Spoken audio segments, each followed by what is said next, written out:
मी ज्या एरियामध्ये राहते, जिथं आमचं घर आहे, तिथून स्कूल खूप जवळ आहे 0.5 मैलवरती. तर इथं ना स्पीड लिमिट खूप स्ट्रिक्ट असतं व्हेकलचं, म्हणजे जे काही स्पीड आहे चालवण्याची ती खूप स्ट्रिक्टली पाळली जाते.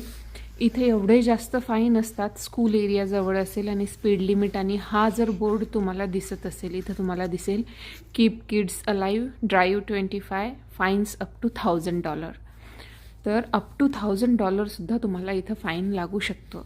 कारण इथं जर आजूबाजूला कोणी चालत असेल, जात असेल आणि तुम्ही ओव्हर स्पीडिंग जर तुम्ही करत असाल, तर तुम्हाला इथं अप टू $1000 फाईन. काही केसमध्ये खूपच हार्श ड्रायव्हिंग तुम्ही करत असाल, खूपच स्पीडी जात असाल आणि आजूबाजूला कोणी असेल, त्यांनी कंप्लेन केली तर तुम्हाला 6 महिन्यांची जेलसुद्धा होऊ शकते. तर इथं ट्रॅफिकचे रूल जे आहेत ना, खूप स्ट्रिक्टली फॉलो केले जातात. म्हणजे जर आपण याला इंडियन रुपीजमध्ये कन्वर्ट केलं तर सध्याच्या रेटनुसार 90,000. आता बरेच जण म्हणतील की डॉलरचं रुपीजमध्ये का कन्वर्ट करायचं, पण जे काही म्हणजे लोक आहेत म्हणजे आता एज्ड लोक जर माझा व्हिडिओ पाहत असतील त्यांना लक्षात नाही येणार ना, म्हणून मी सांगत आहे की जर इंडियन रुपीजमध्ये तुम्ही पाहिलं तर जवळपास 90,000चा तुम्हाला फाईन लागेल फक्त स्पीडिंगसाठी. इथे सगळेजण स्ट्रिक्टली रूल फॉलो करतात ते ह्यामुळेच, कारण इथं फाईन्स आणि जी पनिशमेंट आहे ना ती खूप स्ट्रिक्ट आहे.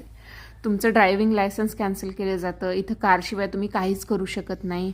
त्यामुळं इथे एवढं कॉम्प्लिकेटेड आहे ना, जर तुमच्याकडे कार नसेल तर त्या एका भीतीने इथे सगळेजण रूल फॉलो करतात. इथं जे काही फाईन आहे ते तुम्हाला कोर्टात जाऊन भरावं लागतं. त्यामुळं असं नाही की काहीतरी पैसे खाऊ घातले त्या इन्स्पेक्टरला आणि काम झालं आणि तुम्ही तिथून निघून गेलात. इथं असं तसं काहीच होत नाही. म्हणून इथं सगळेजण स्ट्रिक्टली रूल फॉलो करतात. तुम्हाला हा व्हिडिओ कसा वाटला नक्की सांगा. थँक्यू.